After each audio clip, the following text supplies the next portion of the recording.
बहुत समय पहले की बात है। एक छोटे से गांव में एक गाय रहती थी जिसका नाम गुड्डी था। गुड्डी बहुत प्यारी और सुंदर गाय थी, लेकिन उसमें एक बहुत बड़ी कमी थी।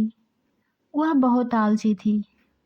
गुड्डी पूरा दिन घास चरने के बजाय सोती रहती थी और दूसरों के साथ काम भी नहीं करती थी। गुड्डी के बगल में एक दूसरी गाय रहती थी जिसका नाम बेली था। बेली बहुत मेहनती थी और अनुशासित भी थी। वह रोज सुबह जल्दी उठकर घास चरने चली जाती और दूध देने के लिए भी पूरी तरह से तैयार रहती थी। गांव के सभी लोग बेली की तारीफ करते रहते और वह हमेशा खुश रहती थी क्योंकि वह मेहनत करती थी और मेहनत का फल मिल रहा था। एक दिन गांव में भारी बारिश होने लगी। गांव का सारा पानी बहने लगा और गांव में फसलें बर्बाद हो गई। अब गुड्डी को समझ में नहीं आ रहा था। गुड्डी बहुत परेशान रहने लगी। गुड्डी को धीरे धीरे यह समझ आने लगा कि मेहनत की कमी के कारण उसकी जिंदगी में कोई सुधार नहीं हो सकता।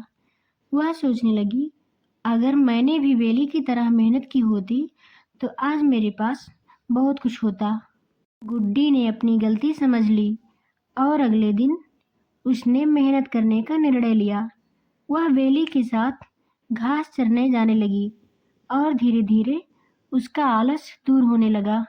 समय के साथ गुड्डी भी बहुत मेहनत करने लगी और धीरे धीरे उसका भी नाम गांव में फैलने लगा और गुड्डी को समझ आ गई कि आलस से कुछ नहीं हासिल होता। मेहनत और परिश्रम से ही जीवन में सफलता मिलती है। कहानी से हमें यह शिक्षा मिलती है कि आलस से जीवन में कोई सफलता नहीं मिलती है। मेहनत और समर्पण से ही हम अपने सपनों को सच कर सकते हैं।